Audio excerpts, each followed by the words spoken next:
আল্লাহর কোরআন যদি পড়ে থাকো তাহলে তুমি কি পড়েছো ওয়া কাযা রাব্বুকা আল্লা তা'বুদু ইল্লা ইয়াহু ওয়া বিল ওয়ালিদাইনি ইহসানা।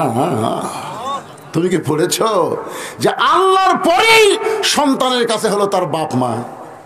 আল্লাহর ইবাদতের মধ্যে অন্য কাউকে শামিল করা যাবে না, কিন্তু আল্লাহর ইবাদতের পরেই সন্তানের কাছে হলো বাপ মা। আমার বাপ মা ছাড়া তুমি আমার বাবা হইয়া আমাকে তুমি খাবার দিবার চাও, ও ঠিক। যতই বাবার আদর দিবার চাও, তুমি আমার বাবা না। আর আমার আসল বাবা ছাড়া দুনিয়ার কোনো নকল বাবাকে আমি মানি না। আসলে বাবা কয়জন? জন্ম দেওয়া বাবা কয়টা? জোরে কন। আমাদের বাংলাদেশে একজন বক্তা আছে, আমার দয়াল বাবার দরবারেতে কেউ ফিরে না খালি হাতে। এরকম দয়াল বাবা আছে না? নাই? শালি বাবা, কেল্লা বাবা, ন্যাংরা বাবা, কানা বাবা, নিংটা বাবা। এত বাবা কেন? বেশি বাবা হলো সারা সন্তানের লক্ষণ। কেউ যদি বলে আমাকে দুই বাবা, তাহলে বুঝবেন ওর জন্মের মধ্যে ভেজাল আছে। তিনটা বিষয় একাধিক পিতা মানা যায় না। একটা হলো আদি পিতা আদম, একটা হলো জাতির পিতা ইব্রাহিম, আর একটা হলো জন্ম দেওয়া বাবা। এই তিনজন বাবার মধ্যে অন্য বাবা ঢোকান যাবে?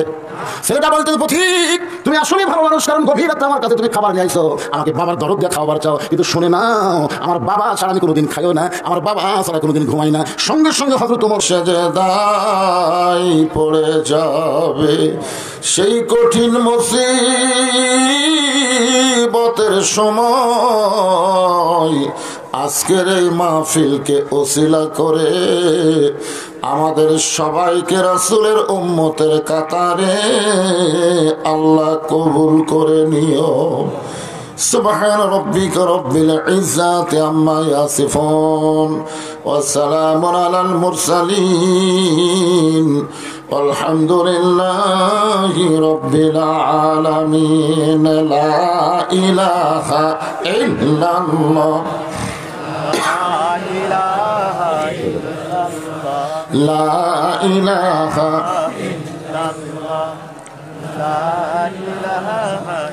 ইল্লাল্লাহ,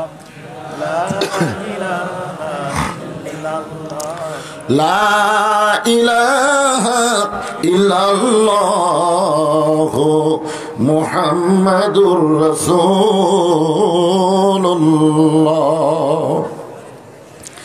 রাসূলের মহব্বতে সকলেই বলবো সাল্লাল্লাহু আলাইহি ওয়াসাল্লাম।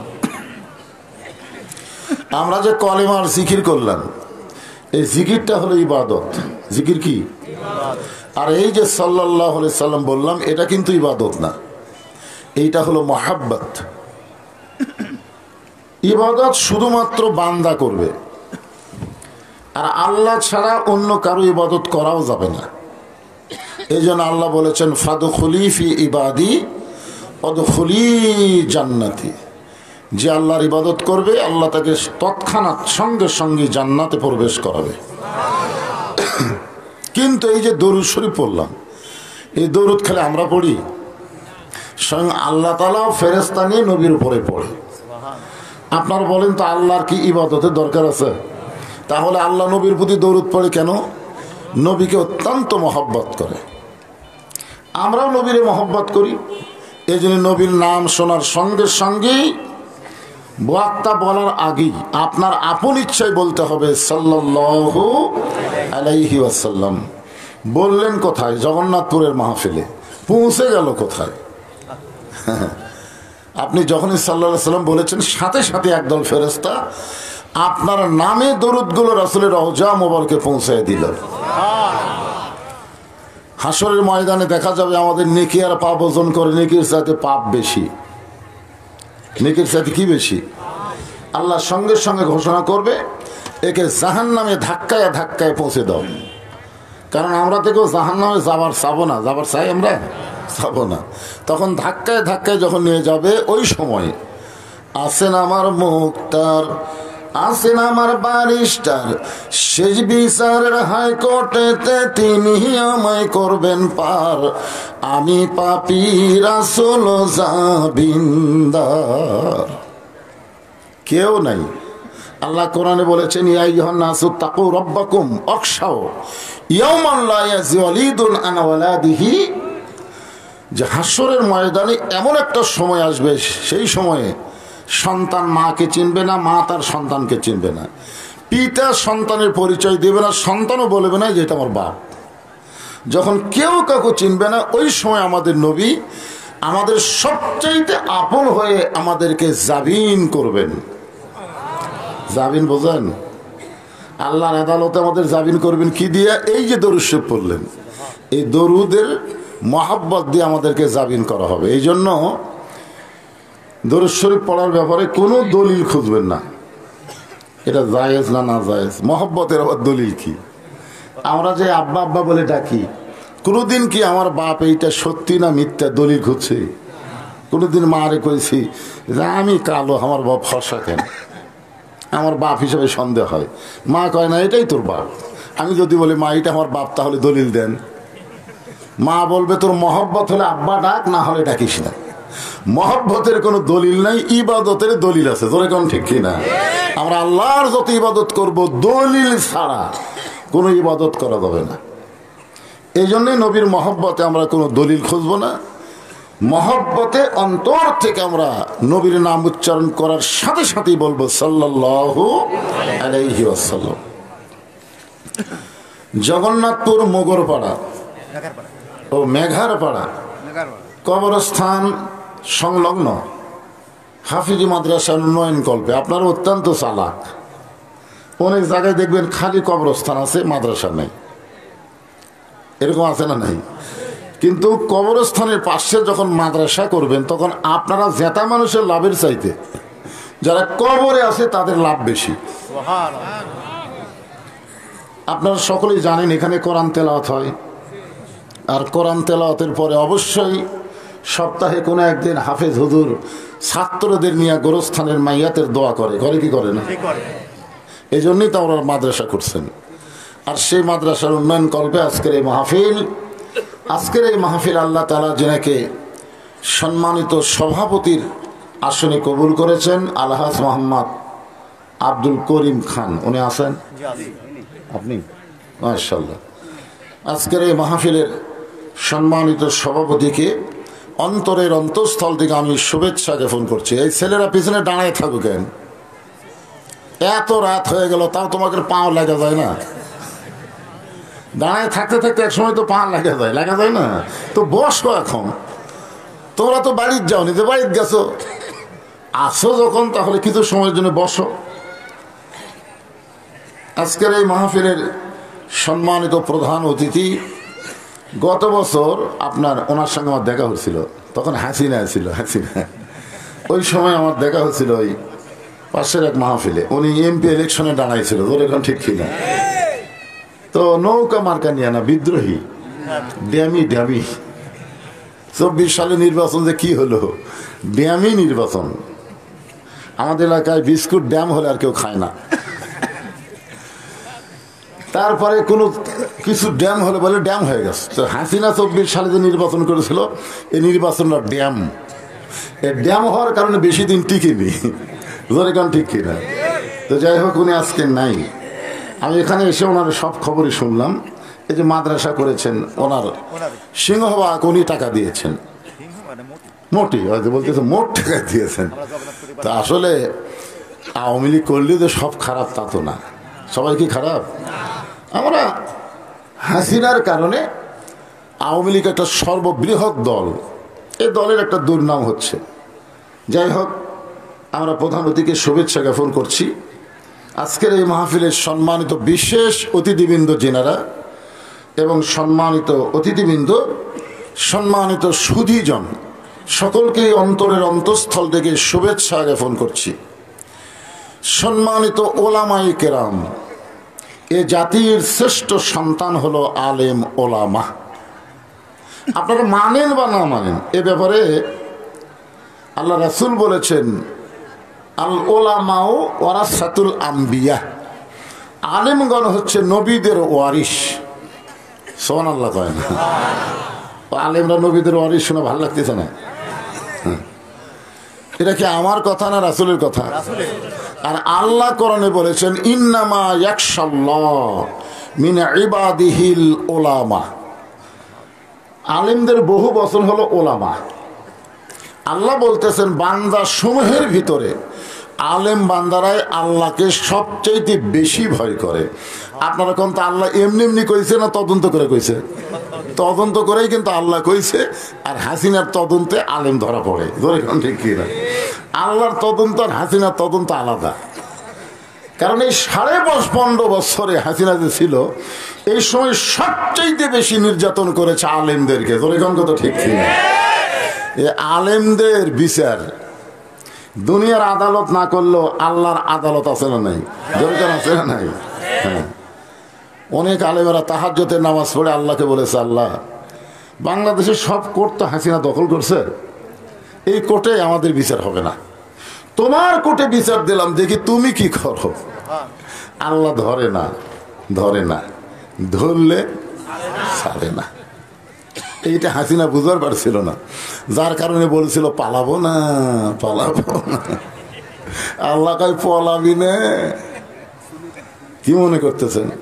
তো যাই হোক, যে সমস্ত আলেমের আমাদের মাঝখানে বসে আছেন, মঞ্চে উপবিষ্ট আছেন, মাগরিবের নামাজের পর থেকে এ পর্যন্ত কোরআন হাদিসের আলোকে যিনারা গুরুত্বপূর্ণ আলোচনা করে আপনাদেরকে শোনাইছেন, আলেম ওলামা সহ আজকের মাহফিলের বক্তাগণকে অন্তরের অন্তঃস্থল থেকে আমি শুভেচ্ছা জ্ঞাপন করছি। এই মুহূর্তে আমার সামনে যারা বসে আছেন, জিনাদেরকে আল্লাহ দয়া করে, রহম করে, মেহেরবানি করে আজকের এই জান্নাতের টুকরার মধ্যে কবুল করেছেন। আপনারা কিছুই মনে করলেন না? হায় হায় রে। আচ্ছা, আপনার বুকে হাত দিয়ে বলেন তো যে আপনি এখানে আইছেন?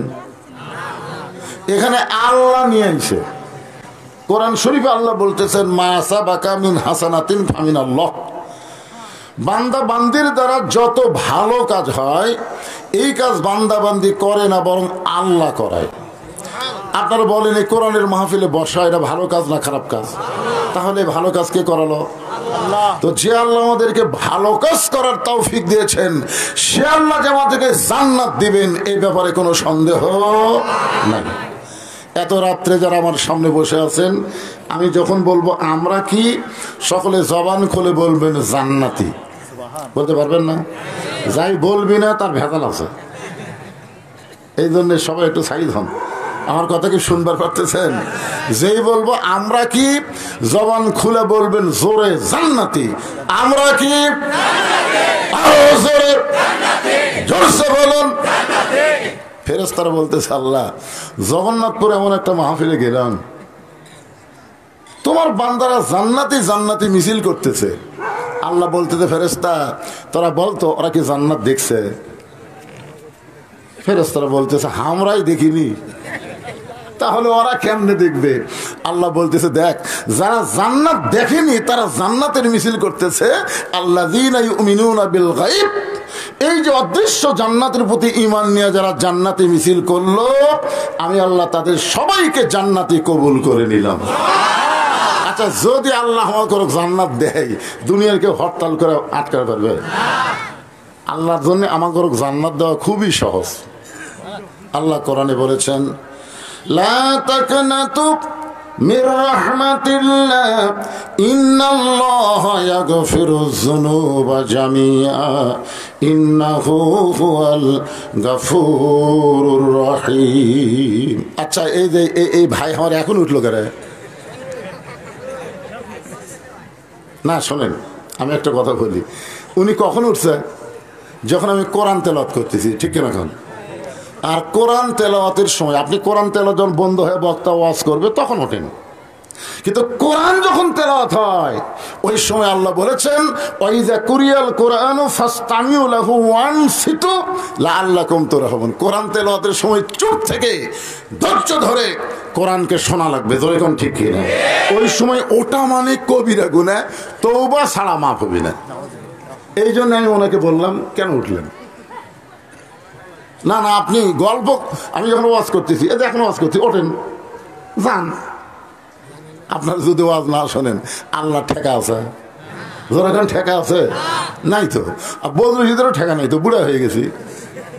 এখন না শুনলে আপনারা দাওয়াত দেবেন না, দুটার চলবি না রে।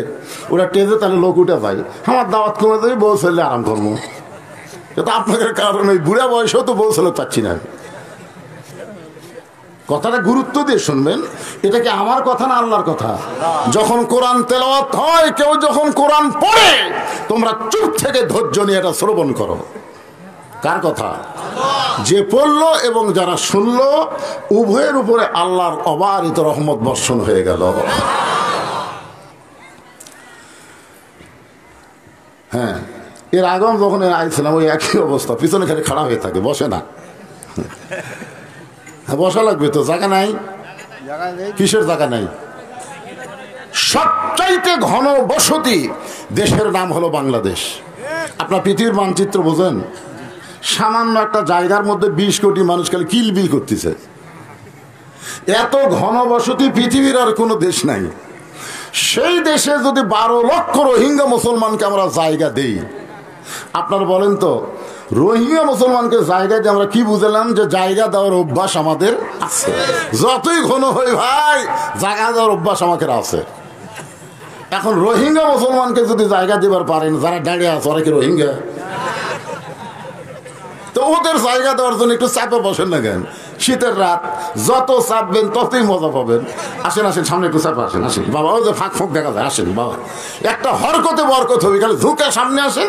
আমার ভাই কি বললো, 500 বছরের জান্নাতের রাস্তা আপনি অতিক্রম করলেন এক ঝাঁকিতে। 500 বছর, তার কি বুঝতেছেন? 2 ঝাঁকিতে 1000 বছর। হ্যাঁ, এই জন্য সামনে আসেন, যারা আছেন আসা মাত্র বসবেন। হ্যাঁ, জিকির করেন আর সামনে আসেন। লা ইলাহা ইল্লাল্লাহ, লা ইলাহা। এরপরও দাঁড়া আছেন কেন? বসেন বসেন বসেন। এত রাত হয়ে গেছে, তারপর আমরা দাঁড়া থাকবো না তো?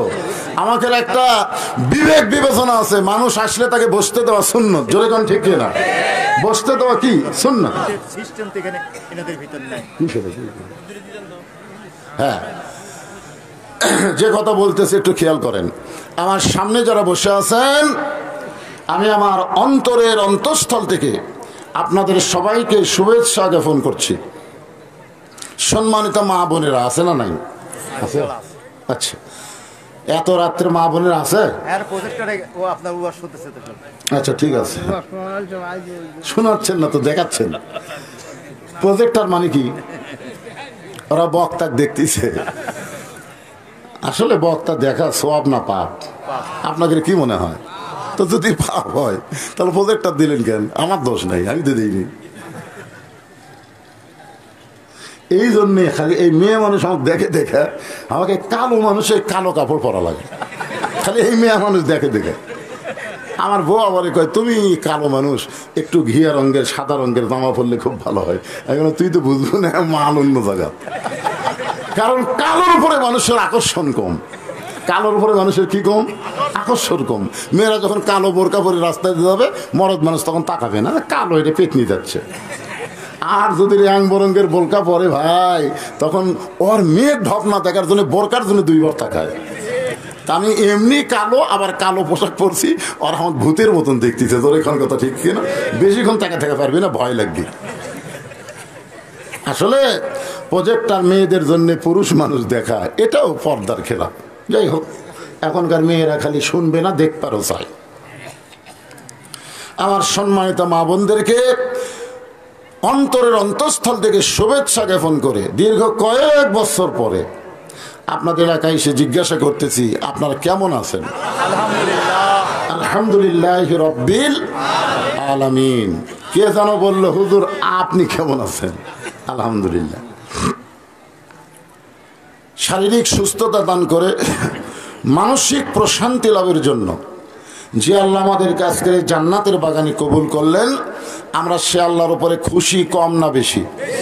তাহলে জবান করে সমস্বরে সকলে বলবো, রব্বানা লাকাল হামদ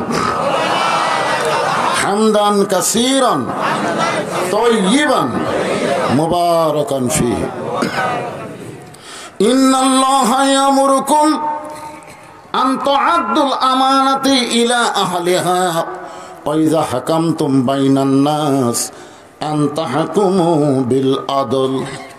হযরত ওমর ফারুক সাহাবীদের সামনে এই আয়াতকে নিয়ে আলোচনা করতেছেন। আমি যে আয়াতে কারিমা তেলাওয়াত করলাম, এই আয়াত আমরা 54 বছর ধরে বাংলাদেশে বহু শাসন দেখলাম, ঠিক কিনা বলেন? আমি জন্মের পরে দেখছি শেখ মুজিবুরের বাংলাদেশ, তারপরে দেখলাম শহীদ জিয়ার বাংলাদেশ, তারপরে দেখলাম এরশাদ চাচার বাংলাদেশ। মরদ মানুষ দেখা শেষ, আর আমাকে মরদ মানুষ দেখা হলো না। তারপরে লাগাতার খালি মেয়ে মানুষ দেখলাম। দরিখন ঠিক কিনা? আপনার কি কোনোদিন নবীর ওই হাদিস পড়ছেন বা কোনো বক্তা ওয়াজ করছে আপনার কি শুনছেন?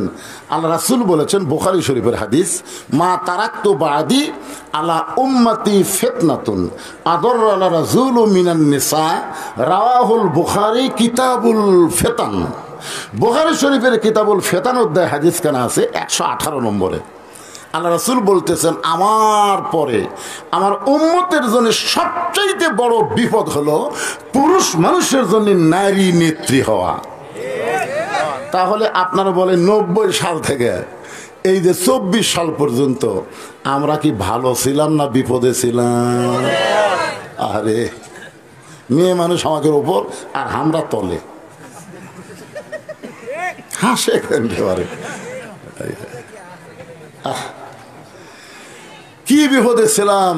আগামীতে এই 92% মুসলমানের দেশে আর কোন নারী নেতৃত্ব আমরা দেখতে চাই না। জোরে কোন কথা ঠিক? সব দেখা শেষ। আমরা একটু আশা করছি আগামীতে দেখব আল্লাহর কোরআনের বাংলাদেশ। কি দেখবার মন চায়?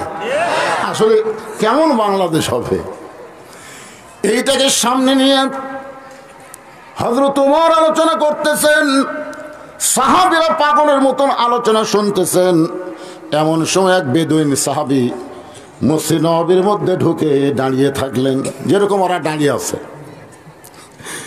ওমর ফারুক বললেন, এজলেস। এজলেস মানে আরবি শব্দ, এজলেস এটা আমরের সিগা। এজলেস ইয়া সাহাবী, এই বেদুইন সাহাবী বস। ওই বেদুইন সাহাবী বলতেছি, আমিরুল মুমিনিন, আমি তো বসবার আসিনি। তো কি জন্য আইসা? বলে আমি ওয়াজ করবার আইছি। আপনার বলেন, যিনি ওয়াজ করতেছেন তিনি কে? কথা বলা লাগবে, তিনি কে? তিনি শুধু ওমর? আল্লাহ রাসূল বলেছেন, আমার পরে কেউ যদি নবী হতো, লাউ কানা ওমর, আল্লাহ ওমরকে নবী বানায় দিত। এই কোরআন শরীফের 23টা আয়াত। জোরে বলেন, কয় আয়াত? ওমর ফারুকের সাথে আল্লাহর মতের মিল মিলে যাওয়াতে আল্লাহ তাআলা 23টা আয়াত কোরআনে নাজিল করেছে। জোরে কোন সুবহানাল্লাহ।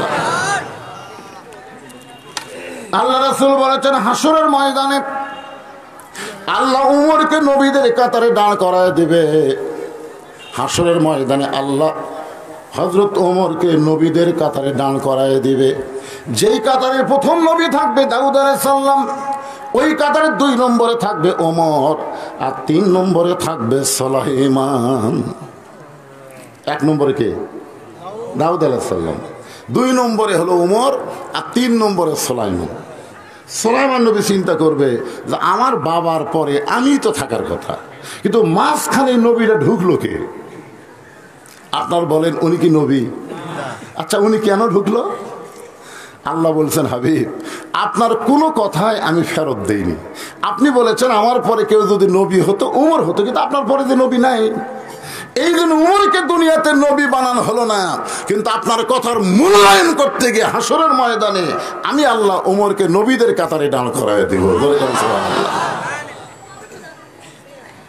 আল্লাহর যত নবী আছে সমস্ত নবীরাই হলো বুদ্ধিমান। চালাক নবী হলো 2 জন। আপনাকে মনে আছে? সমস্ত নবীরা কি বুদ্ধিমান, আর চালাক কয়জন? একজন চালাকের নাম হলো মুসা, আর এক চালাকের নাম হলো সুলাইমান। সুলাইমান চিন্তা করতেছে, আমার বাপের পরে তো আমারই থাকার কথা রে, এটা কোন নবী ঢুকলো? পিঠে হাত দিয়ে বলতেছে, আপনি কোন নবী ভাই? আপনার ইসমে শরীফ একটু শুনবার চাই। ইসমে শরীফ মানে নাম। ওমর ফারুক বললেন, অলিমান খাফাত মাকাম রাব্বিহি জান্নাতান। সুলাইমান চমকে উঠছে, কারণ সুলাইমান নবীর মধ্যে কোরআন আছে, যেখানে আছে। কিন্তু ওমর ফারুক কি শুনেছে? আল্লাহর কোরআন শুনাইছে। এই তোমার মধ্যে কি আল্লাহর কোরআন নাই? তোমার ভিতরে কি আল্লাহর কোরআন নাই? আল্লাহর সামনে দণ্ডায়মান হওয়াকে ভয় করে যারা ধৈর্য নিয়ে চুপ করে থাকবে, আল্লাহ তাদের জন্য 2টা জান্নাতের খবর দিবে। জোরে করে সুবহানাল্লাহ। তুমি হাসরের ময়দানে আল্লাহর সামনে দাঁড়িয়ে কও, কোন নবী ভাই, কোন নবী ভাই? আমি কোনো নবী না, আমার নাম হলো উমর। যেই কস আমার নাম উমর, সুলাইমান বলতেছে তাহলে আপনি এই কাতারে গেলেন? আপনার সামনে যিনি দাঁড়ায় আছে তিনি হলেন আমার বাবা দাউদ আলাইহিস সালাম, আর আমি হলাম আল্লাহর নবী সুলাইমান। সঙ্গে সঙ্গে ওমর কান্দে আর বলবে, আল্লাহ আমি কত বড় বেয়াদবি করেছি নবীর কাতারে দাঁড়ায় হয়া। ওগো আল্লাহ, আমার বেয়াদবি মাফ করেন। ও নবী সুলাইমান, মেহেরবানি করে আমাকে মাফ করে দেন। এই বলে হযরত ওমর নবীর কাতারে যখন ছাড়বে, আল্লাহ ডাক দিয়ে বলে, ওমর আমার নবী বলেছিল তারপরে তুমি নবী হবে, কিন্তু নবুয়তের দরজা বন্ধ হওয়াতে দুনিয়াতে নবী করা হয় নাই। হাসরের ময়দানে তোমাকে নবীর কাতারে দাঁড় করায় দিলাম, তুমি কাতারে ছেড়ো না। ওমর বলবে, আল্লাহ আমি নবী হয়ে খুশি না, নবীর উম্মত হয়ে বড় খুশি। নবী না হয়ে দুনিয়ার, না হয়ে ফেরেশতা আল্লাহর হয়েছি উম্মত আপনার, তার তরে শুকুর হাজার বার। আলহামদুলিল্লাহ। আচ্ছা, নবীর উম্মত হওয়াতে আপনার বেজার? এই মাইকে সরে ছেলে ভালোই সাউন্ড ছিল, কি কি শুরু করলে বাবা? না না না, আমি শুরু যখন করলাম ভালো ছিল না, এখন এই সনসনি দিছে। আমাকে বুড়া মানুষের গলা মোটা বাড়ে, তুই চেনছেনা দিয়ে কাম করে পারবি। আর আপনারা জানেন আমি জীবনেও কোনো, আমার মাঝে দেখবেন জীবনে কোনো মাইকের আমি দোষ ধরি না। কোনোদিন দেখছেন? কোনো মাইকের দোষ ধরি না, ভাগ্যে যেটা আসে তাই হবে। আর বেশি মাইক চেনার বক্তা হলাম আমি। আগে আমি পাবনা 3টা 4টা করে ওয়াজ করতাম, মনে আছে আপনাদের? সন্ধ্যায় একটা, 9টায় একটা, 11টায় একটা, 2টায় একটা, ফজর আগে মোনাজাত। তাহলে কত মাহফিল করছি। আমার চাইতে মাইক চেনার বক্তা আর কেউ নাই। আমরা 2 জন বক্তা গোটা পাবনা শাসন করছি, একটা হলো রেজাউল করিম কাউসারি আর একটা হলো বজলুল রশিদ। জোরে খান কথা ঠিক ছিল। এই 2টা ছাড়া এত ওয়াজ কেউ করেনি পাবনা। তোকে পাবনার মাইক হলে 1 নম্বর, তোরা হাত দেশ করে বা চঞ্চলি দেশ না, ভম ভম দে, মানে মোটা গলা দে, বুঝলি না? ওমর ফারুক বললেন, তুমি ওয়াজ যদি করতে চাও তাহলে আমার কোনো আপত্তি নাই। জোরে কোন সুবহানাল্লাহ। এর নাম হলো বাক স্বাধীনতা। হাসিনার সময় বাক স্বাধীনতা ছিল না। কোরআনের হক কথা বললে তাকে ধরে জেলখানা নিয়ে যেত। জোরে কোন কথা ঠিক ছিল। আমার এলাকার এক হুজুর ভয়ের ঠেলায় দোয়া করতেছে, রব্বানা আতিনা ফিদ দুনিয়া হাসিনা। ভয়ের ঠেলায় হাসানার জায়গা হাসিনা মারছে। কি যে ভয় দেখাচ্ছিল 15.5 বছর। ভাই আমরা এখন কোন দিকে যাই? বউ গাই দেখাশোনা ওয়াজ করবেন, পুলিশ যেন না ধরে। আমার যে আজরাইল ধরবে এটা আমার বউ কোনোদিনও কয়নি, খালি কথা পুলিশ যেন না ধরে। আপনার বলেন তো কালচারি কে ধরছে, পুলিশ না আজরাইল? 15.5 বছর আজরাইল ধরার কথা আমাদের মনেই নেই। খালি চিন্তা হয় আল্লাহ কোন রাস্তাতে ধরে, পুলিশ ধরে কি ধরে না। কি একটা অবস্থা।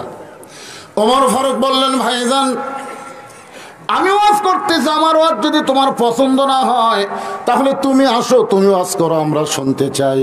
ওমর ফারুক বেদুইন সাহাবীকে তার কাছে দাঁড়ায় বললেন, দেখি তুমি কি ওয়াজ করবা, আমরা শুনবো।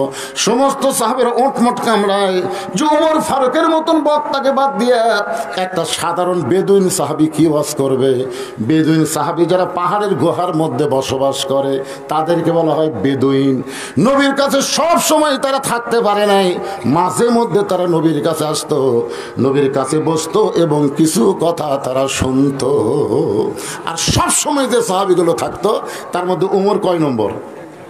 2 নম্বর। ধরে কোন কয় নম্বর? 1 নম্বর কে?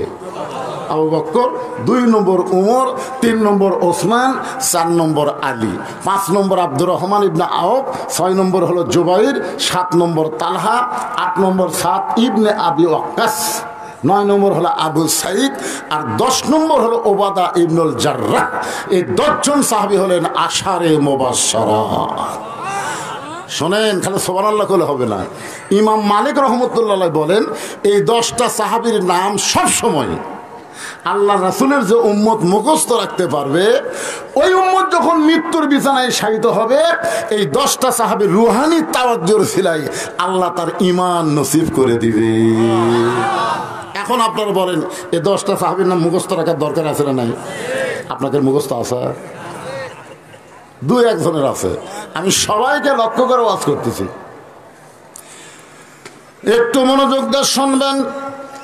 ওমর ফারুক বেদুইন সাহাবীকে বললেন, তুমি এখন আলোচনা করো, কি ওয়াজ করো? বা বেদুইন সাহাবী বললেন, আলহামদুলিল্লাহি রাব্বিল আলামিন ওয়াসসালাতু ওয়াসসালামু আলা রাসূলিহিল কারীম ইন্নী উহিব্বুল ফিতনা ইকরাহুল হক ওয়া আশহাদু মা লাম আরাহ। বেদুইন সাহাবী প্রশংসা করলেন কার? দরুদ পড়লেন কার উপর? এরপরে ওয়াজ করলেন 3টা। 1 নম্বর ওয়াজ হলো ইন্নী উহিব্বুল ফিতনা, আমি ফিতনাকে মহব্বত করি। 2 নম্বর ওয়াজ হলো ইকরাহুল হক, আমি হককে পছন্দ করি না। 3 নম্বর ওয়াজ হলো আশহাদু মা লাম আরা, আমি না দেখা জিনিসের সাক্ষী মারি। আপনারা বলেন তো, এই 3টা ওয়াজ ভালো না খারাপ? কত খারাপ দেখছেন। আমি ফিতনাকে মহব্বত করি, অথচ রাসূল বলেছেন আল ফিতনাতু আশাদ্দু মিনাল কতল। আজকে সব দল এক হচ্ছে, কিন্তু বাংলাদেশের আলেম ওলামারা এক হচ্ছে না। যে কোনো একটা বিষয়ে তারা ফিতনা করতেছে। জোরে কোন কথা ঠিক কি না? এই রমজান মাস আসলে দেখবেন ফিতনা শুরু হয়ে গেছে। এক দল বলে তারাবি 8 রাকাত, আর এক দল বলে 20 রাকাত। আমরা বাপের আমল থেকে পড়ে আসতেছি 4 রাকাত তারাবির পরে একটা দোয়া সুবহানাল মুলকুল মালাকুতি পড়েন আপনারা। এখন বলতেছে দোয়া সম্পূর্ণ বেদাত, মাথায় নষ্ট। এতদিন ধরে আমরা পড়লাম জুমার নামাজের আগে দুখুলুল মসজিদ 2 রাকাত, দুখুলুল তাহিয়াতুল ওযু 2 রাকাত, আর কাবলাল জুমা 4 রাকাত। এখন বলতেছে টিভির হুজুররা এলা সব বেদাত। কামি সারা বারে। এখনকার ছেলেরাই ভালো করতেছে, সবার শেষে আসা আগে যায়, ওরকে সুন্নত নফল কিছুই নেই। সরকার কথা ঠিক না? আমি দেখতেছি এই ছেলেরাই না ভালো রে, জুমার দিনে সবার শেষে আসা আগে যায়, ওরাই ভালো কাম করতেছে। আমরা খামাকা আগে ঢুকে এই এতগুলা নামাজ পড়ে, এখন যদি বুড়া বয়সে শুনি বেদাত, মাথা থাকে? কথা কম কেমন লাগে? আপনাকে কি মনে হচ্ছে? এইগুলাই তো ফিতনা। আর এই ফিতনাকে রাসূল বলেছে আল ফিতনা আসাদ্দু মিনাল জিনা, ফিতনা হলো জিনার চাইতে মারাত্মক গুনাহ। আর ওমর ফারুকের সামনে ওই বেদুইন সাহাবী ওয়াজ করতেছে আমি ফিতনাকে মহব্বত করি। 2 নম্বর ওয়াজ হলো ইকরাহুল হক, আমি হককে পছন্দ করি না। অথচ আল্লাহ কোরআনে বলেছেন ওয়াতাওয়াসাউ বিল হক ওয়াতাওয়াসাউ বিস সাবর। আল্লাহ বলেছেন কুল জাল হক ওয়া যাহাকাল বাতিল ইন্নাল বাতিলা কানা যাহুকা। বাংলাদেশে 2টা হকের নাম শুনছেন, একটা হলো আজিজুল হক, নাম শুনছেন? শাইখুল হাদিস আজিজুল হক, ওর বেটা আবার মামুনুল হক। জোরে কোন কথা ঠিক কিনা? হাই রে, এই হকের উপর যে হাসিনার অত্যাচার ভাই। আজিজুল হককেও জেলখানায় রাখছিল, মামুনুল হককেও জেলখানায় রাখছিল। জোরে কোন কথা ঠিক কিনা? আপনারা বলুন তো, মামুনুল হক যে ওয়াজগুলা করে আপনারা শুনছেন? হাই রে, ফাটাফাটি ওয়াজ। জোরে কোন কথা ঠিক কিনা? এই মোদির বিরুদ্ধে পরশুদিন একটা ওয়াজ করছে, ভারতের বিরুদ্ধে। এই মোদি, বাংলাদেশের দিকে তাকাস না, তোর চোখ আমরা কানা করে দিব, কারণ তোরা হলি মালওয়ানের জাত। বাংলার মুসলমান আল্লাহ ছাড়া কোন মালওয়ানকে ডরায় না। জোরে কেন সুবহানাল্লাহ। এই ওয়াজটা আমার গোটা ভারত তোলপাড় হয়ে গেছে। আর একটা ওয়াকাম আছে, ওই ভারতের একটা লেসফান্সার সাংবাদিক, নাম হলো মুন্নি সাহা। জোরে কার নাম কি? এই শালি ধরা পড়ছে। আপনার মুন্নি সাহেব দেখছেন? ওই কিন্তু মেয়ে মানুষ, কিন্তু সাইজ মরদের লাগাল। জোরে কান ঠিক কিনা? আমার মনে হয় না ওই মেয়ে মানুষই হলো হিজড়ে। এই মুন্নি সাহা কিন্তু ভারতের দালাল। গতকাল যখন ধরা পড়লো, আমি তখন খুশি হয়ে 2 রাকাত নামাজ পড়লাম। যাক বা মুন্নি সাহা ধরা পড়ছে। আজকে ফেসবুক খুলে দেখি ভারতের চাপে বর্তমান ইউনূস সরকার তাকে জামিন দিছে। মাথায় নষ্ট। যে ইউনূস আমরা বিপদে পড়লে পড়ি, আর সেই শালা ইউনূস এই মুন্নি সাহেব জামিন দিছে। আমরা বিপদে পড়লি পড়ি লাই লাইলাম তা ছয় নাকাই নিকুন তুমি না জলবিন পড়ে না ভাই, তো ইউনুস পড়েন না? আমরা মনে করছিলাম হাসিনা পলে গেছে, এই সুযোগে ইউনুসও আমরা বসাই, তাহলে আর কোনো ভয় থাকবে না। ওই নিজেই দোয়া জোরে কর কথা ঠিক কি? আর সারা তলে তলে ছাড়ে দিছে, মাথা থাকে। আর একটা আছে আসিফ নজরুল, এই পুরোপুরি ভারতের দালাল। আজকে জনগণ বুঝতেছে না, অসংখ্য ছাত্র জনতার রক্তের বিনিময়ে আমরা নতুন স্বাধীনতা পেয়েছি। ধরে কোন কথা ঠিক না? এই স্বাধীনতা ভুলণ্ঠিত হতে দেওয়া যাবে না। আগামীতে আমরা দেখতে চাই এই বাংলাদেশ কোন রামবাবের শাসন চলবে না, শাসন চলবে আল্লাহর কোরআনের। ধরে কোন কথা ঠিক না?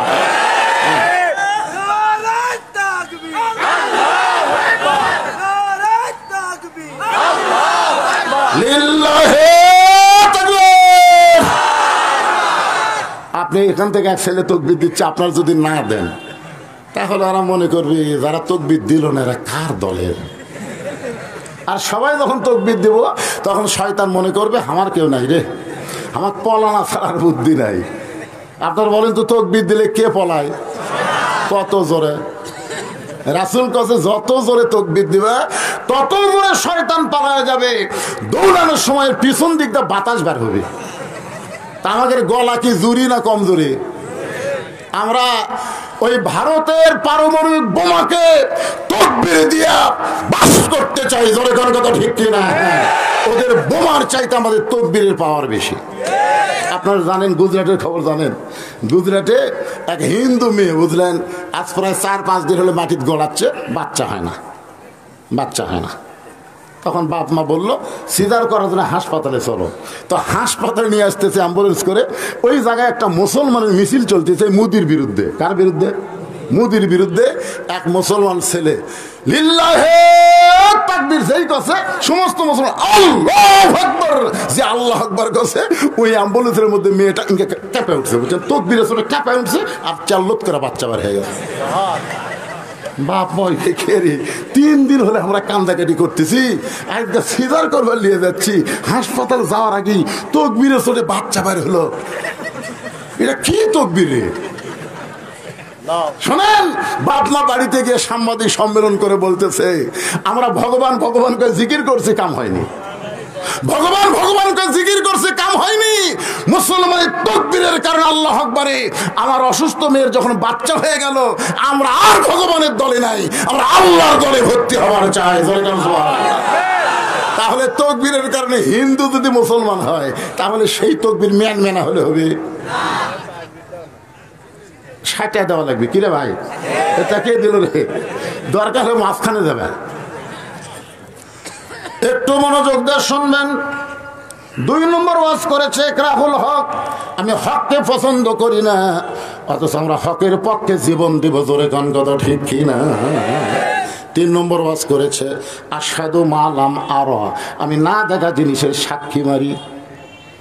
সমস্ত সাহাবীরা মাটির দিকে তাকিয়ে আছে যে ওয়াজ করবার সেই কি করলো রে।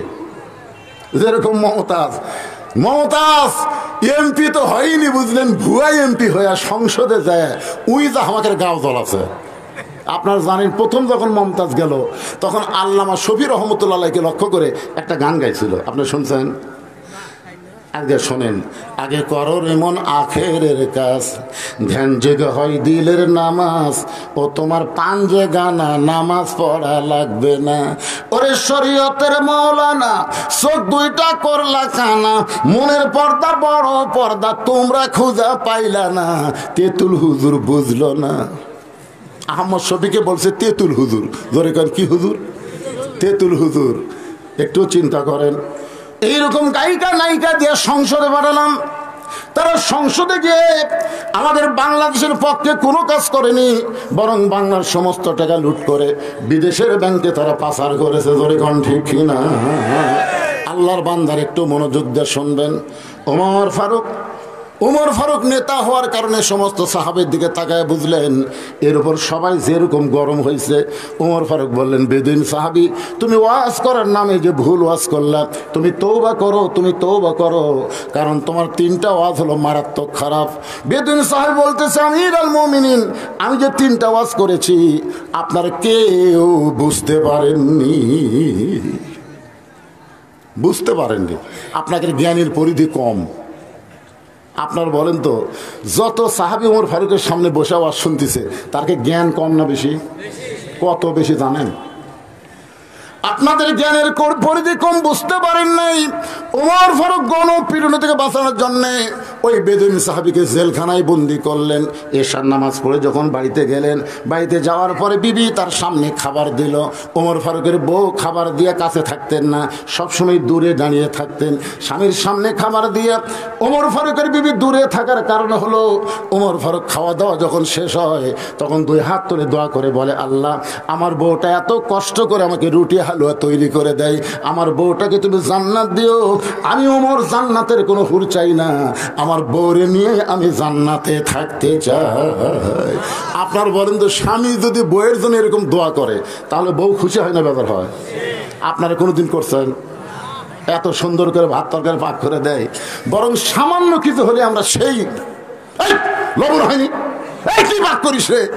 আর ওমর ফারুকের বউ বলতেছে, আমার স্বামীর সামনে যতবার আমি খাবার দিই কোনোদিন দেখিনি যে আমার খাবার পাক করে একটা দোষ ধরছে, বরং খাওয়া শেষ হলে 2 হাত তুলে দোয়া করে, আল্লাহ, আমার বউকে তুমি জান্নাত দিও, আমি জান্নাতে হুর চাই না, আমার বউরি নিয়ে আমি জান্নাতে থাকতে চাই। আপনারা কি জান্নাতে বউ চান না হুর চান? কথা কয় না, হুর চান? আমার মায়েরা যারা পর্দার অন্তরে আছে ওরা খালি খেপে যাচ্ছে।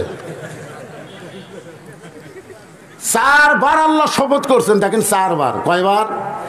অতীন ওয়াজাইতুন ওয়াতুরি সিনিন ওয়াহাযাল বালাদিল আমিন। তারপর আল্লাহ বললেন, লাকাদ খলাকনাল ইনসানা ফি আহসানি তাকবীর। আল্লাহ বলতেছেন, মানুষকে আমি আল্লাহ তাআলা সর্বোত্তম আকৃতি দিয়ে সৃষ্টি করেছি। যেরকম সুবহানাল্লাহ। আপনারা বলেন তো, মানুষের মধ্যে মেয়ে মানুষ আছে না নাই? কথা কান আছে না নাই? এখন মানুষ যদি সবচাইতে সুন্দর হয়, আল্লাহ 4 বার শপথ করে কয়, তাহলে আপনাদের কাছে বউ সুন্দর না হুর সুন্দর? জোরে কোনবারে মেয়ে মানুষ একটু শুনুক, বউ সুন্দর না হুর সুন্দর? আপনার জান্নাতে হুর চান না বউ চান? হ্যাঁ, সবাই বউ চাবেন, সবাই জান্নাতে কি চাবেন? বউ চাবেন। হুর হলো বোনাস, বউ হলো আসল। আসল বাদ দিয়ে আপনার নকল চান কেন?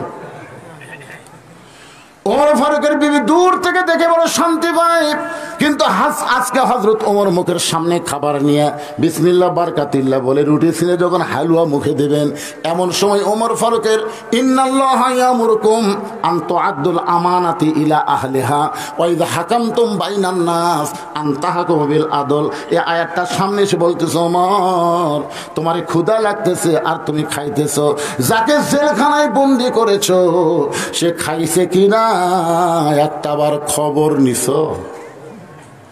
এর নাম কি? বিবেক। জোরে কার নাম কি? বিবেক। 12,000 টাকার জন্য মা তার সন্তানকে বিক্রি করে। এই বাংলাদেশে 12,000 টাকার অভাবে মা তার সন্তানকে বিক্রি করে, আর সেই বাংলাদেশের হাসিনা 400 কোটি টাকা দেওয়ার বাপের মূর্তি বানায়। জোরে কোন কথা ঠিক কি না? আপনার বলেন তো, বিবেক আছে না? বিবেক কুত্তে পেশাব করেছে। যেই বলবো বিবেক আছে না, কুত্তে পেশাব করে, সবাই জোরে খাবেন, মিডিয়ার মাধ্যমে সব চলে যাবে। জোরে কোন কথা ঠিক কি না?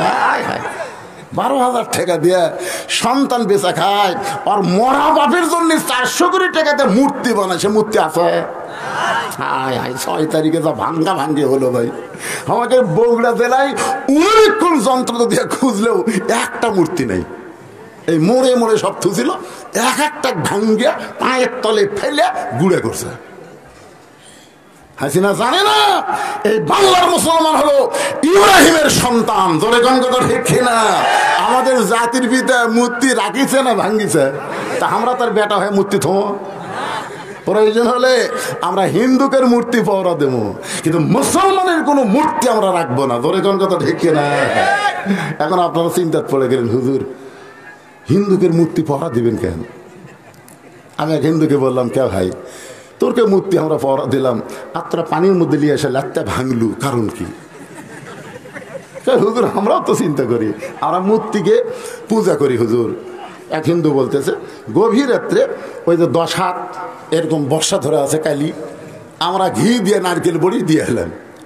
আমি দিয়ে আসা আর একটু রাতে যায় দেখি কুত্তে নারকেল বড়ি খাচ্ছে, ওই 10টা হাত দেখালি দেখতেছে, কিছুই করার পারতেছে না। আমি চিন্তা করি এতগুলো হাত নিয়ে যায়, কুত্তে খেতে পারে না, এক পূজা করে কোনো লাভ আছে? এই জন্য 10 তারিখে ভাঙ্গা গুঁড়া করে দেয় হুজুর। আমি বললাম, ভাই আমরা মূর্তি পাহারা দেইনি রে। তাহলে কি পাহারা দিয়েছেন? আমি বললাম, আমরা মূর্তি পাহারা দেইনি, আমরা ষড়যন্ত্র পাহারা দিয়েছি। ধরে কোন কথা ঠিক কিনা? কারণ আমাদের 3 দিকে মালাউনের জাত, একটু কিছু হলেই এমনি দেখেন ইসকন নামে একটা হিন্দু উগ্র গ্রুপ আমাদেরকে কোণঠাসা করার চেষ্টা করতেছে। ধরে কোন কথা ঠিক কিনা? আমরা মুসলমান জীবন থাকতে এই শহীদ শাহজালালের দেশ, ওলি আল্লাহর দেশে কোন হিন্দুদের দাদাগিরি চলবে না। ধরে কোন কথা ঠিক কিনা? গৌর গোবিন্দকে শাহজালাল যেরকম সাইজ করছে, আমরা কিন্তু শাহজালালের অনুসারী। ঠিক কথা কন? হিন্দুরা যেন মাথা তুলবার না পারে, আসু ভালো থাকে। আমি একটা হিন্দুকে বললাম, কে রে ভাই বাংলাদেশে তোরকে কোনো কষ্ট হচ্ছে? এই মোদিতে মাঝে মধ্যে কয় আমরা কি হিন্দু নির্যাতন করতেছি। হিন্দু মুসকে মুসকে হাসার কয়, মামা আমরা জামাইয়ের সম্মানে আসি। বর্তমানে বাংলাদেশে হিন্দুরা জামাইয়ের সম্মান আছে। জোরে কোন কথা ঠিক কিনা? ভাই জান এই কথাগুলো হোহা করেন সব মিডিয়ার মাধ্যমে, ভারতে চলে যাবে, ওরা দেখুক যে বাংলাদেশে মুসলমান হিন্দুদের মধ্যে কোনো গন্ডগোল নাই। আমরা মূর্তি পাহারা দিছি ষড়যন্ত্রকে ধরার জন্য। আমরা ধরেছি 2 জন, একটা হলো ছাত্রলীগ, একটা হলো যুবলীগ। এই যে চিটাগাঙ্গে যে উকিলকে মারলো, কয়েকজনকে মারলো না উকিলকে, নাম হলো আলিফ, কি নাম? হ্যাঁ সাইফুল ইসলাম আলিফ। শেষে আলিফ তো আছে নাই? আলিফ 6 জন ধরা পড়ছে, এক শালাও হিন্দু না, সব কয়টা ছাত্রলীগ আর যুবলীগ। এই কি বুঝতেছেন? যে কয়টা ধরা পড়ছে একটাও হিন্দু না। তার মানে সাইফুল ইসলাম আলিফকে কোন হিন্দু মানেনি, মেরেছে সন্ত্রাসী ছাত্রলীগ আর যুবলীগ। জোরে কথা বলে এই বারবার হিন্দু সাদা, রেকশলা সাদা, আনসার লীগ সাদা, এরা মাঠে আসতেছে। আমাদের বগুড়াতে এখন 3টা লীগ হয়ে গেছে, একটা হলো হতাশা লীগ, একটা হলো গুজব লীগ, একটা হলো আফসোস লীগ। আসল যেগুলো একটাও নাই, এখন ভেজাল গুলো শুরু হয়ে গেছে। একটু মনোযোগ দিয়ে শুনবেন।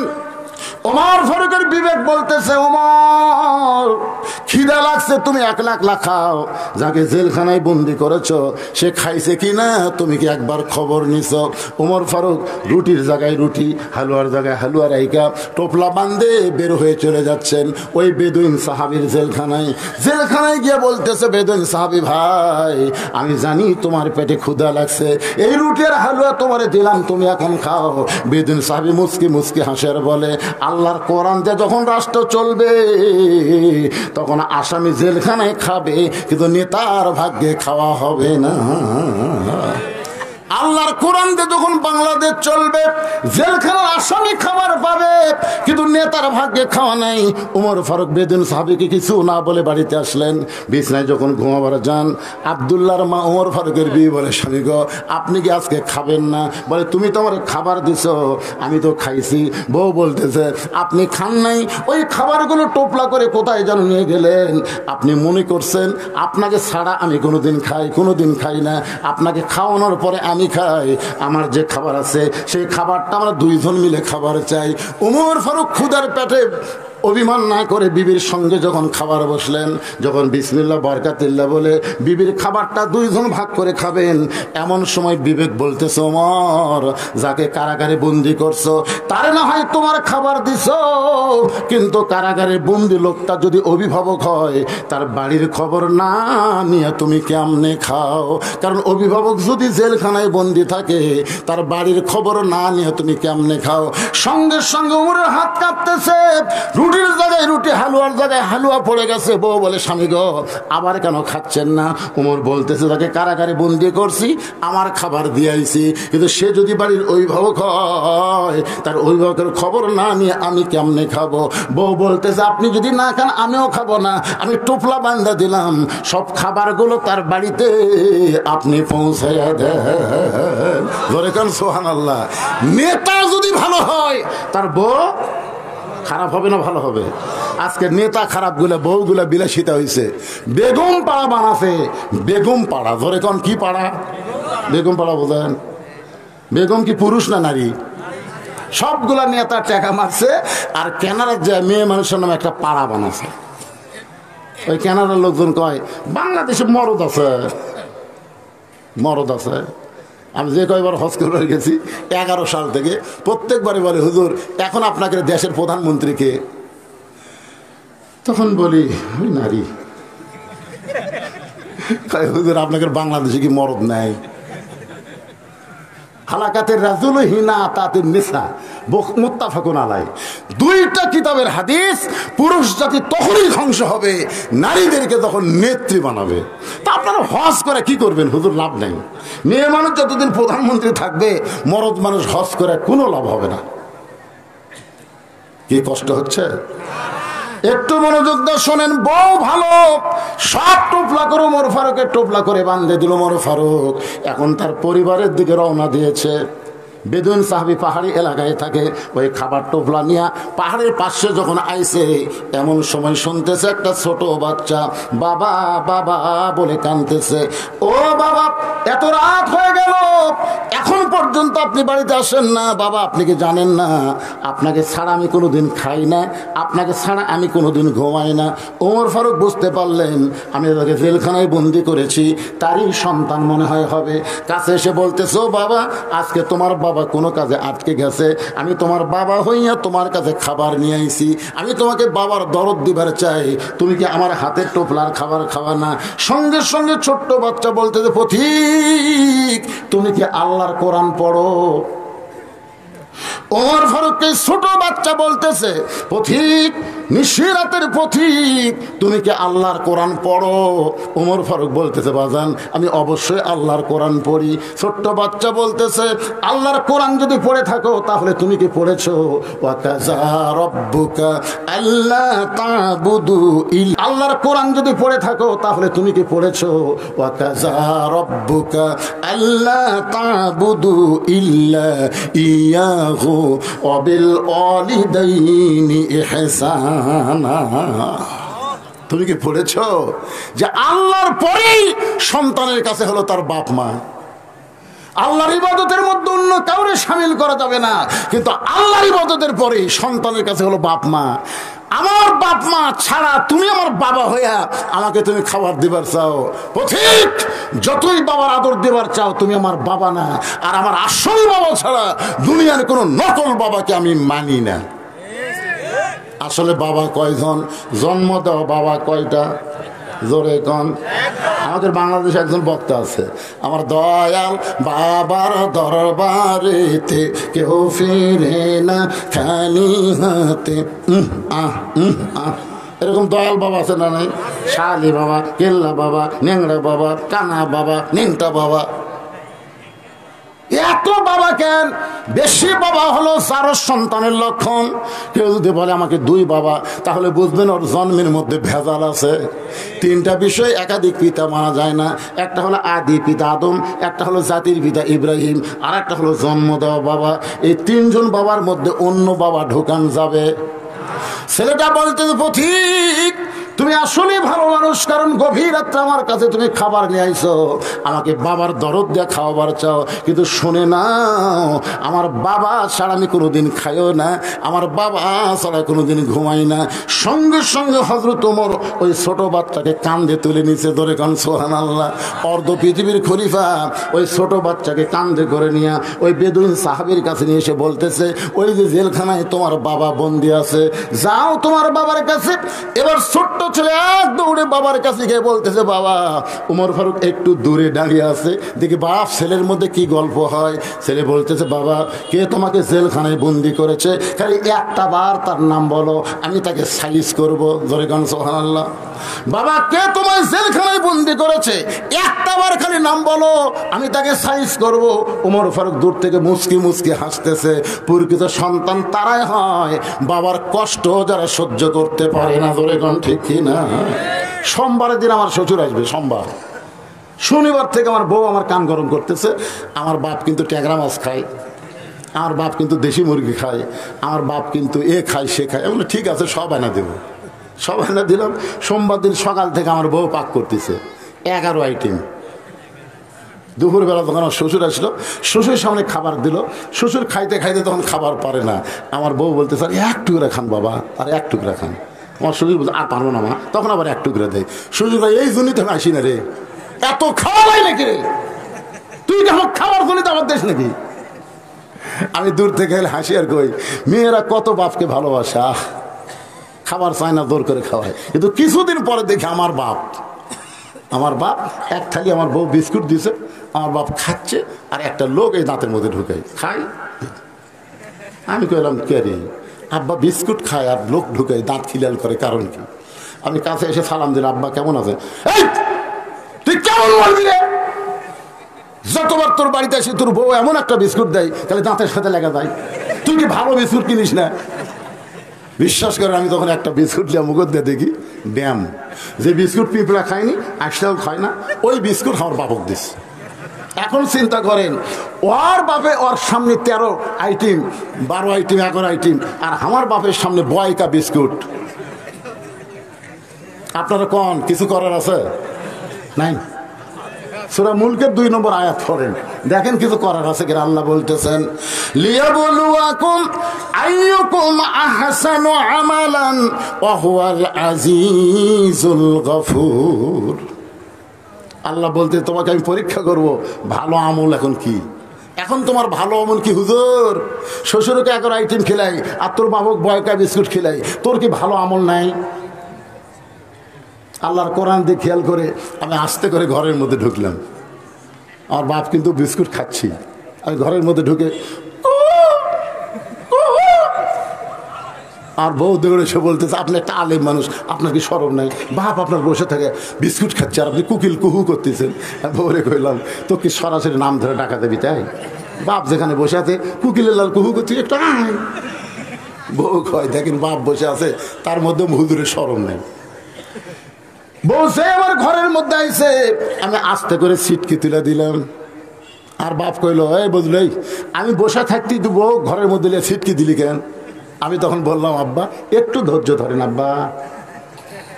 আব্বা মন খারাপ করছে যে আমার পেটে বসাতে ওই বউগুলো সিটকে আটকে দিল, আর কই ধৈর্য ধর্ম।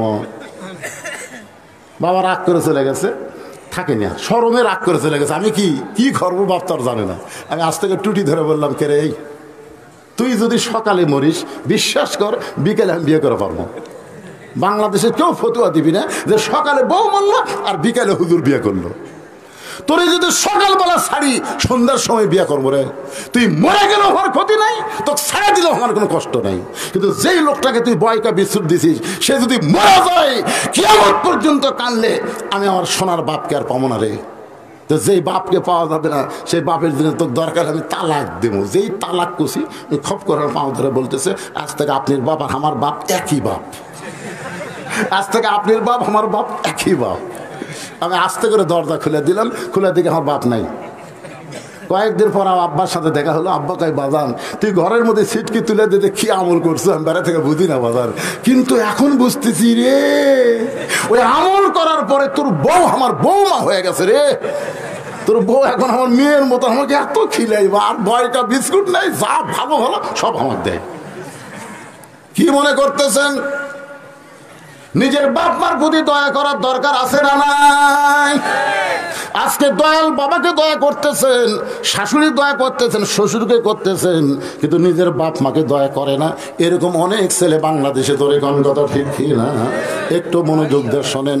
ওমর ফারুক তাকায় দেখতেছে আর মুস্কি মুস্কি হাসতে। ছেলেটা যখন বলতেছে বাবা একটা বার খালি নাম কন যে আমাকে আপনাকে জেলখানায় বন্দি করেছে, খালি নাম কন, আমি তাকে সাইজ করবো। বাপ কয় শুনতে এই পুষ্কাই তুই যে বলতেছিস খালি নাম কন, আমি তাকে সাইজ করবো। তুই জানিস আমাকে কে বন্ধ করছে? ছেলে বলতেছে আব্বু কে বন্ধ করছে? হযরত ওমর আমাকে জেলখানায় বন্দি করছে। যেই কইছে হযরত তোমার সঙ্গে সঙ্গে ছেলেটা বলতেছে বাবা ওই মহামানব যদি আপনাকে জেলখানায় বন্দি করে তাহলে অবশ্যই আপনি অপরাধ করেছে। সুবহানাল্লাহ কবেন না? কিছুক্ষণ আগে কি কইছে? কাল নাম কম যখন কি করবে? আর যেই নাম কছে তখন কার পক্ষে? ওই মহামানব যদি আপনাকে বন্দি করে আমার বিশ্বাস আপনি অন্যায় করছেন। বাপ কয় তুই এখনই বললি খালি নাম কন সাইজ কর্ম, আর নাম শোনার পরে আমার দোষ। ওমর ফারুক যে মহামানব এইটা আপনি আমারে শুনাইছেন। আপনি রাত্রেবেলা যখন আমি ঘুমাতাম না তখন আপনি একদিন বললেন বাবা তোর চোখের যখন ঘুম ধরতেছে না আমি একটা মহামানবের জীবনী বলি, তুই শুনবি? আমি তখন বললাম বাবা তাহলে বলেন। সঙ্গে সঙ্গে আপনি বললেন আল্লাহ আমাদের কেমন একটা খলিফা দিয়েছে যে খলিফা রাতের বেলা ঘুমায় না, সারা রাত মানুষের দুঃখ কষ্ট দেখে। একদিন গভীর রাত্রে হযরত ওমর ঘুরতে ঘুরতে দেখে মরুভূমির মধ্যে তাঁবু টাঙ্গানো, ওই তাঁবুর মধ্যে কি যেন পাক হচ্ছে। ওমর ফারুক দূর থেকে বুঝতে পারলেন না, একটু নিকটে গিয়ে দেখলেন ছোট ছোট বাচ্চারা কাঁদতেছে আর মা খালি বলতেছে গোস্ত সিদ্ধ হলেই তোমাদেরকে খাবার দেব, গোস্ত সিদ্ধ হলেই তোমাদের খাবার দেব। ওমর ফারুক চিন্তায় পড়ে গেলেন যদি দুম্বার গোস্ত হয় 8 ঘন্টা লাগবে, উটের গোস্ত হলে বড় জোর 1 ঘন্টা লাগবে। এত গভীর রাত হয়ে গেছে এখন পর্যন্ত গোস্ত সিদ্ধ হয় না, আমাকে লোকমা দেওয়া লাগবে। ওমর ফারুক তাঁবুর নিকটে গিয়ে বললেন মা তুমি কেমন মা? তোমার মাসুম বাচ্চারা ক্ষুধার জ্বালায় কান্দে আর এত রাত পর্যন্ত তোমার গোস্ত সিদ্ধ হয় না। মেয়েটা বলে পথিক আমার বাড়ি হলো ইয়ামিন দেশে, আমি মদিনার খলিফা ওমর ভালো শোনেন, আমি ওমরের কাছে আমার 2-3 বাচ্চাকে নিয়ে আশা করেছিলাম, কিন্তু বিকেলবেলা এত মানুষের ভিড় আমি ওমরের কাছে যাবার পারিনি। পথিক আমি রাতের বেলা তাঁবু টাঙ্গাইয়া আমার 2টা বাচ্চাকে নিয়ে রাতটা পাড়ি দিব এই মনে করে যখন তাঁবু টাঙ্গাইছি, কিন্তু আমার 2টা বাচ্চা ক্ষুধার জ্বালায় যখন বারবার কান্দে আমি তাদেরকে সান্ত্বনা দেওয়ার জন্য পাতিলের মধ্যে পানি আর পাথর দিয়া নিচে আগুন জ্বালায় বলতেছি বাবা গোস্ত সিদ্ধ হলেই তোমাদেরকে খাবার দেব, কিন্তু আমার 2টা বাচ্চার পেটে এত খিদা ওরা আমার সান্ত্বনা বুঝবার পারতেছে না, ওরা খালি খাবার জন্যই কাঁদতেছে। আমার মনে হয় ফজর পর্যন্ত আমার 2টা সন্তান বাঁচবে না। ওমর ফারুক বললেন মা একটু ধৈর্য ধরো মা, একটু ধৈর্য ধরো। এই কথা বলে এক দৌড়ে এসে বাইতুল মালের দরজায় বলেন আসলাম একটা বড় খাবার বস্তা আমার মাথায় উঠে দে। আসলাম বলতেছে আমিরুল মুমিনিন আমি হলাম চাকর, আপনি হলেন খলিফা, কোথায় খাবার বস্তা নেওয়া লাগবে আমারে বলেন, আমি মাথায় করে পৌঁছায় দেই।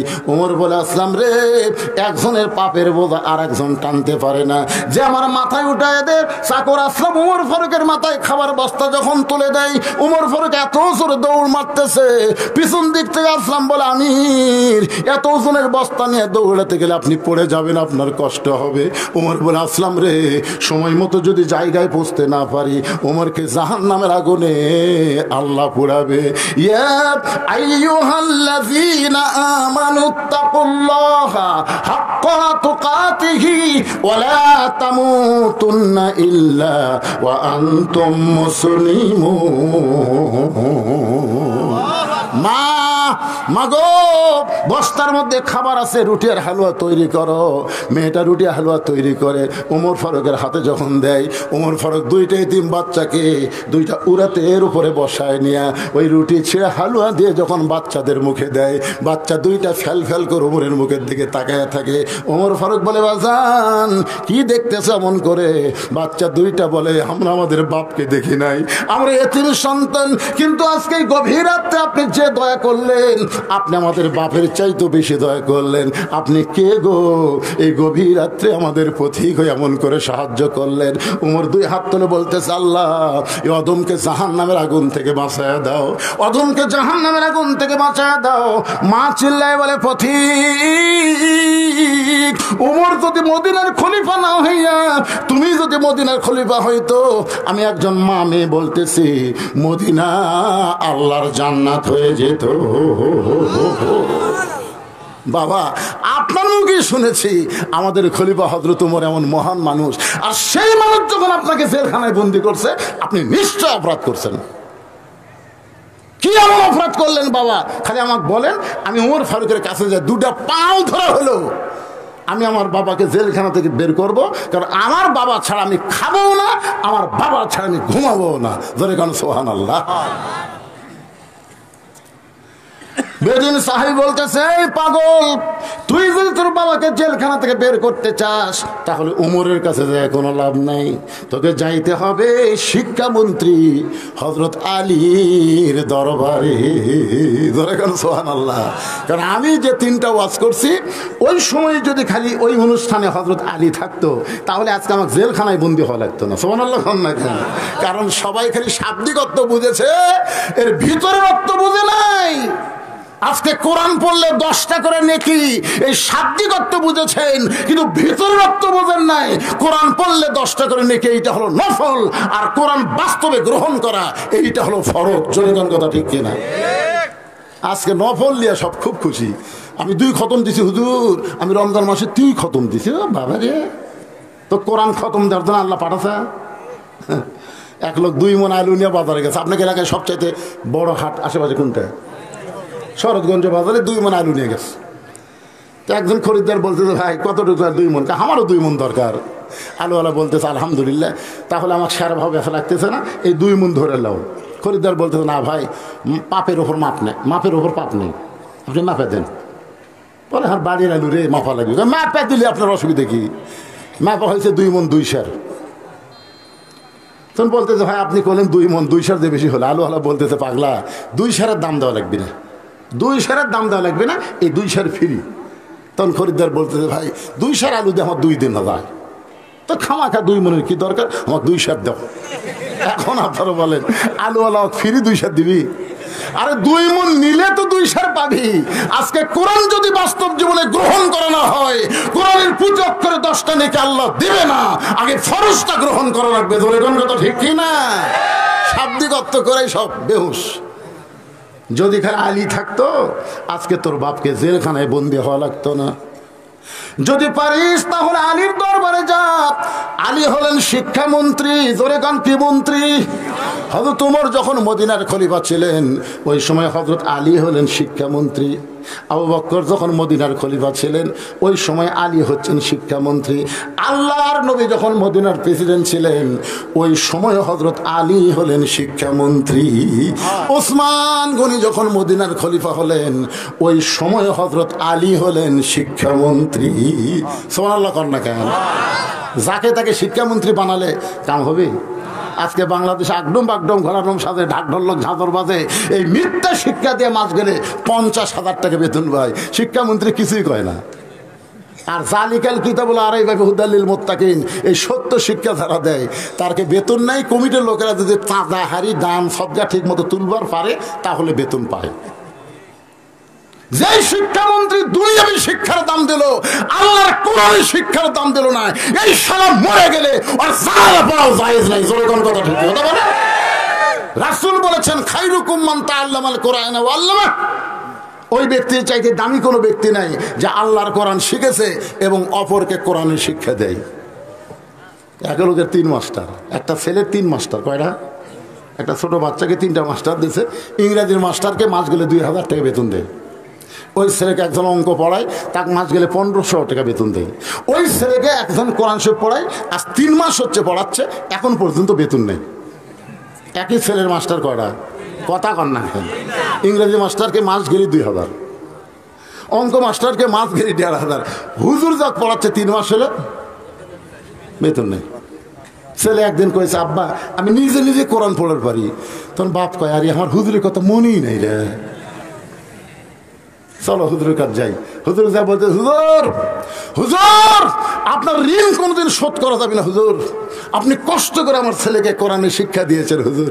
আমি শুনেছি হুজুর আল্লাহর কোরআন শিক্ষা দিয়ে হাদিয়া লওয়া জায়েজ নাই, আমি শুনেছি। এই কথাটা তুই প্রথম দিন কর, তুই 3 মাস যাওয়ার পরে এই ফতুয়া মারতিস, তার মানে কি? এটা হলো হুজুর মারা ফতুয়া। তোর এখন কি মারা ফতুয়া? আজকে বাংলাদেশে এই কোরআন আলেমদেরকে মারার ফতুয়া চলতেছে। শিক্ষামন্ত্রী পরিবর্তন করে একজন আলেমকে কোরআন হাদিস বুঝলে মানুষকে শিক্ষামন্ত্রী করা লাগবে। তোর এখন কথা ঠিক কথা বলে? মুসলমানের দেশ, এটা কি মালওয়ানের দেশ? বেদুইন সাহাবী বলতেছে, বাজান তোমার বাবাকে যদি জেলখানা থেকে বের করতে চাও তাহলে তোমার শিক্ষামন্ত্রী হযরত আলীর কাছে যাও। বলে, বাজান এখান থেকে শিক্ষামন্ত্রীর বাড়ি কোন দিকে, বাসা কোন দিকে, শিক্ষা ভবন কোন দিকে? বলে, ওই যে সামনে গেলেই দেখতে পাওয়া। ওই ছোট বাচ্চা শিক্ষামন্ত্রী উদ্দেশ্য করে রওনা দিয়েছে। এসে দেখে একটা ভাঙ্গাচুরা বাড়ি, ওই বাড়ির সামনে 2টা যুবক দাঁড়ায় আছে। একটা যুবকের নাম হলো হাসান, আর একটা যুবকের নাম হলো হোসাইন রাদিয়াল্লাহু তাআলা আনহুমা। আল্লাহ রাসূল বলেছেন, সাইদুস শাবাবে আহলিল জান্নাহ, জান্নাতি যুবকদের সর্দার হবে 2 জন, একটা হলো হাসান আর একটা হলো কি? হোসাইন।